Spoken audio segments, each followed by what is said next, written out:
Welcome to Christ Center Gamer's latest unboxing of, well, Rig Gaming's newest product that they sent us to review. The Rig Revolution X controller. I'm excited about this one. So ever since I got the first recent Rig product into review, their headset, I've really come to appreciate their products. That Rig headset's quite nice. And hopefully this controller is just as good. So they're kind of famous for their premium controllers. These aren't like a typical controller. Like this guy right here from Turtle Beach is a great controller. I really like it. I had a lot of good things to say about it in the review. But this one is priced less than the default Xbox Series controller, right? But this guy is considered a premium controller and is actually more expensive despite being wired. I believe it's wired. Yes, it is. So, well, let's get started and we'll take a look and see why they believe the product is worth more than Microsoft's default controller. Okay, so first here's the front of the box. We've got the Revolution X. It says a competition grade wired controller. And now it includes a Dolby Atmos activation, which is pretty cool. Interestingly enough, I already own Dolby Atmos. So we will see what I do with this. But all right, so here is the front of the box. I don't know if you can tell, but it looks like it has some features on the back of the controller that we'll get to in just a moment. It's also got, here's the contents. Now it says it has a controller with convex thumbsticks and 44-degree angle adapters installed. Concave thumbsticks pair, 38-degree thumbsticks, 30-degree thumbsticks with angle adapters. Grip weights, 10 gram, 14 and 16 gram. 3-meter USB-C to USB-A storage case, cleaning cloth, and the Dolby Activation Atmos card. All right. Also, and the side is just more logos. And the bottom is just more info about the product, including serial number. It also shows that it has, 3D audio in the corner, but I'm assuming that's what Atmos is about. And now here's the back. Let's give you a good look at it.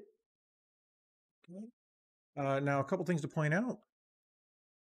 It shows here the Dolby Atmos software, of course. It also shows how to customize your controller, setting button maps, trigger sensitivity, and more using the available app for Xbox and Windows 10. And then what it shows here, just in this side, all the different removable, swappable parts, right? It's got, let's see here, custom profiles with click select button, which is number 1 on the back there. And there's adjustable trigger sensitivity and button mapping at the top. Let's see. 4 programmable rear trigger button, panel triggers. That's awesome. So the 4 buttons in the back right here. That's really cool. Swappable concave and convex thumbsticks. Very nice. Installable weights. A selectable color LED light ring around. Let me see if I can show you guys over here. There's a light ring. 3.5 millimeter headset jack with Dolby Atmos 3D audio, a 3-meter cable for lag-free and battery-free performance, and a zippered storage case. Pretty nice. Okay, so let's get started and open this thing up. Sharp object, required for all openings. I guess we've got, I guess you have to open this from the bottom or the front. I see, it's got one of those flat style openings. Okay, so let's go ahead and do this. Cut this guy here. Got this guy here. Oh yeah, one on the bottom as well. And I almost broke the box. There we go. Hopefully I'm done with the knife. So let us go ahead and open this up. Okay, what do we got here? We have manual, Revolution X, designed for competition, programmable, 3D sound. Go ahead and show that to you. Right there. Okay. And it looks like we've got a case in this box. That's pretty much it. So I'm going to go ahead and put this box aside. All right, so this is it's actually a pretty nice case. It's kind of got, you see you've got a zipper here. Okay, it seems to go all the way around with the green, a little Nacon embossed in it. It's got definitely protective. It's got a little plastic around the zipper, which I'm sure I'll remove soon. See if I can remove that now, maybe. Is this easy to peel or not? There we go. Plastic hath been removed. All right, and we're going to go ahead and unzip this guy. Okay, get to the meat. Okay, so now we've got some things. All right, first to start with, we've got microfiber cloth. Nice big one too. You want your controller to look great. Okay, and it's logoed as well. On the front, it says Revolution X Pro Controller. Okay, and at the very top in this pouch, it has what I'm assuming is the cable. Yep, this is a nice, long, thick cable right here. USB-C port, USB-A port. Definitely looks good. All right, we'll put that aside. All right, and in here, okay, behind the microfiber cloth is the controller and presumably the weights. I'm guessing these are weights. Now let's go ahead and see what else is in here. Oh, it looks like I have to use a sharp object to open this up. All right.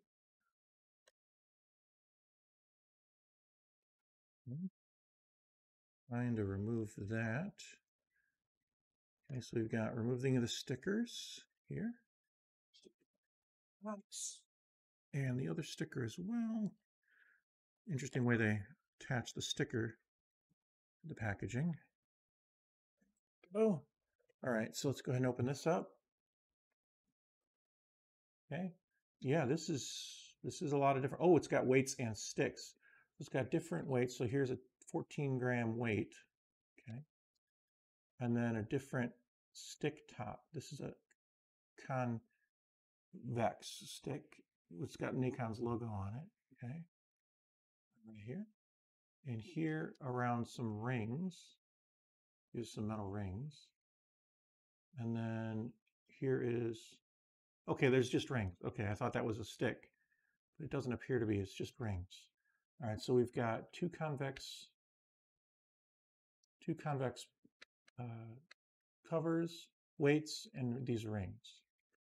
Okay, let's put that aside.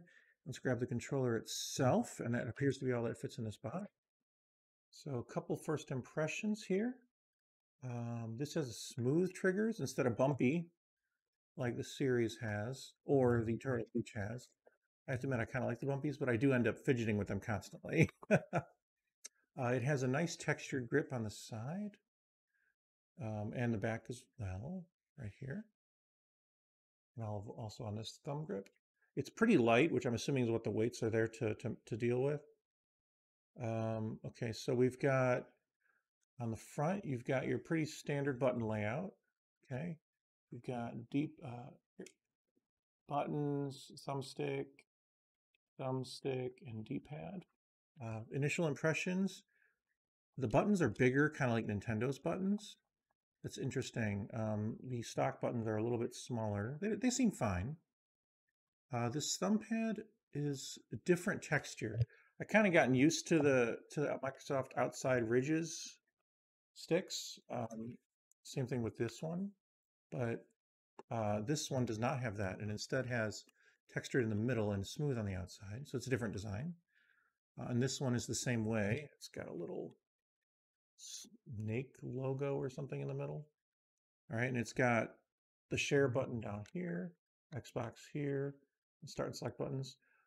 The build quality seems good. It's not quite what I expected, but it seems good. Oh, these open up. That's interesting. Okay, so this must be where the weights go. Pretty interesting. Okay, so this is where the weights go. All right. If you want it heavier on the side of your controllers. Okay. And oh yeah, these pop off. How do they come off? Let me see. Is it straight? Does it twist? I am not certain how these come off.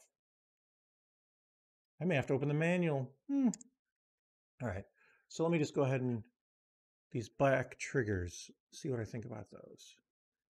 So they have a decent click to them.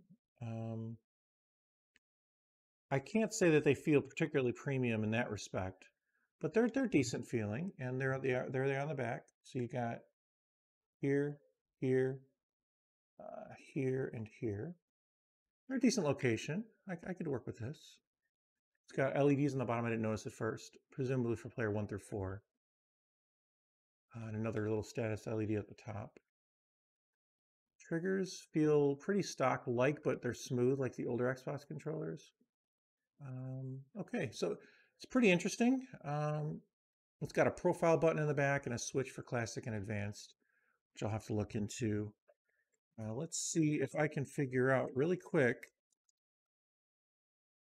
if how to remove these sticks and change the length of them. Otherwise, we're going to have to give up on this in this video and just do it in the review. But I think that's what this has. It's the different, length of sticks, the adapters and such like that. So here is the little first booklet right here with some important warnings. Okay, there's not a whole lot of use in here, I don't think. This is just, okay, this is, tells you how to customize your controller. Okay, so here's the page that's relevant out of this book right there. Okay, so it just tells you how to do that. Okay, and then it's got safety instructions, which probably nothing important really. And then it's got the Dolby Atmos.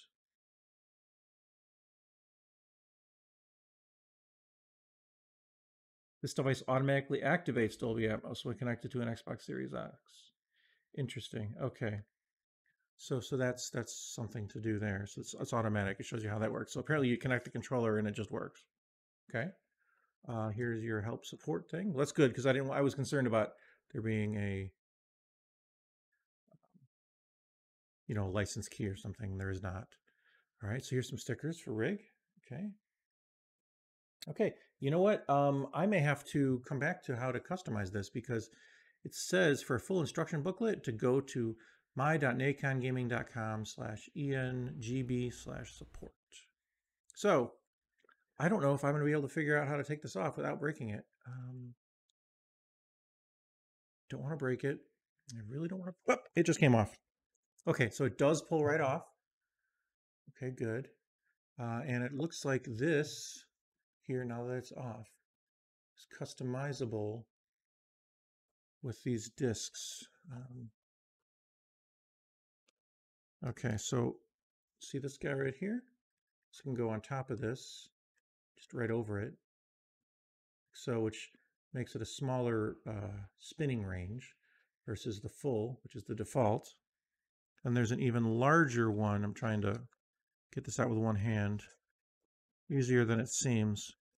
All right, so this one's even thicker and restricts the movement even more. I see. So these are not meant to change the length, but to change the movement radius. So if you find that by default, it's too hard to aim, you can restrict the movement range of this. Okay, that's what that does. That makes more sense now. I was like, what does that do? Okay. And now to put this back on, you just push it back down. There's a little groove in there you have to line up with the little groove on the back of this. So I'm trying to make sure it's not upside down because that would drive me crazy. All right, so it goes like this. There we go. There we go. Now it's in. So it's interesting also that a lot of controllers actually fail or slowly wear away. Like when you turn it, the little plastic right here rubs against the inside of the ring and it slowly wears that off. That will never be a problem on these because the ring is metal. So it should be a smooth motion for a long, long time. And I can already tell how smooth this is just holding it. I like that. Very nice. All right, let me go ahead and get this out of view. And let's see if I can quickly plug it in and see if the ring glows. I think we'll be done. You know what? I don't have any ports on my PC. All right, so be it then. I will have to show you guys in the final review. I hope you enjoyed this. Oh yeah, and here's the headphone jack. I don't really know if I should have done that. All right, I hope you enjoyed this unboxing video, and I look forward to my full impressions. I play a lot of PC games, especially with controllers these days, so you can be sure that I'll give it a full workout. Take care, and God bless.